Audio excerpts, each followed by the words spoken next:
minsan yung mga dumarating na unos, hampas na ng Diyos yan sa mga taong hindi lang nakakalimot. Kasi iba yung nakakalimot kaysa doon sa talagang nagpapabayana.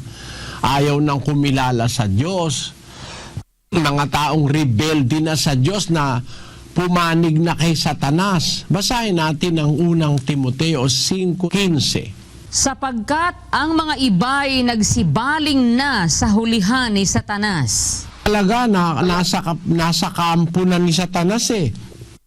Hindi lang sila nakakalimot sa Diyos, sinasadya na nilang labagin ng Diyos sa kanilang buhay.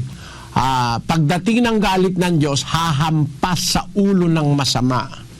Basahin natin yung nakasulat sa 30:23 ng Jeremias. Narito, ang unos ng Panginoon, ang kanyang kapusukan ay bumulalas na parang buhawi, hahampas sa ulo ng masama. Ayon. Alam mo yung mga dumadating na kalamidad, unos na eh. Hindi na basta eh. Kasi ang alam ko sa yung may kanta akong alam yung How gentle is the rain.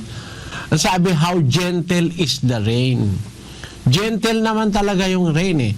Pero pag buhawi na at unos na, matitinding bagyo, yun ang hinuhulaan ni Propeta Jeremias. Basahin natin ang 25:32 ng Jeremias.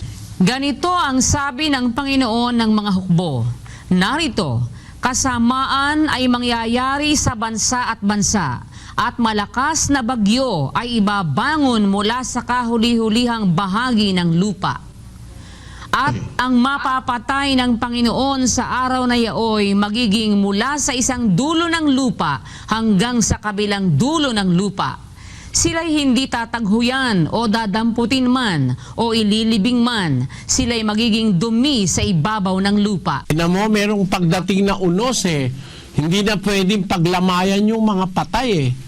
Hindi na tataghuyan at hindi na rin ililibing. Wala na, hindi mo na maalam kung saan na napunta. Napunta na ng dagat o kaya nalibing na siyang mag-isa. Yan ang mga unos ng Diyos at ang sabi ni Propeta Jeremias, hahampas sa ulo ng mga taong masasama. Bakit? Meron kasing mga tao talagang tumalikod na sa Diyos. Ayaw na ng Diyos sa buhay, kagaya ng mga drug addicts. Wala nang takot sa Diyos yung mga drug addicts. Pati ka mag-anak, pinapatay. Kaya, masasabi ko kapatid, tama yung sabi mo na may nakakalimot sa Diyos. Pero yung nakakalimot lang, pinapaalalahanan lang yun eh. Pero merong dumadating na mga unos ngayon, hampas na ng Diyos sa mga taong masasama. Hinahampas din sila ng Diyos. Yung sabi, hahampas sa ulo ng masama. At yan, mga palatandaan na ang tao gumagawa na ng ikinagagalit ng Diyos. Basahin natin ang awit 7:11. Ang Diyos ay matuwid na hukom. Oo, Diyos na may galit araw-araw. Ayun, nagagalit ang Diyos araw-araw dahil araw-araw walang tigil ang ginagawang kasamaan ng mga tao.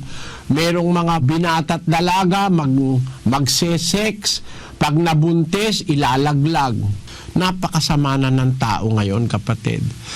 Kaya yung mga nangyayari ngayon sa mundo, wala nang mga konsyensya ang mga taong ito na gumagawa nitong abortion na ganito. Kaya tama ka sabi mo, kapatid, merong panggising ang Diyos, pero sa ibang mga tao, paniwala ko hindi na panggising yon, hampas na yon sa ulo ng masama ng mga taong wala nang pagkakilala sa Diyos sa ating panahon. Yun ang sagot ko sa tanong mo, kapatid.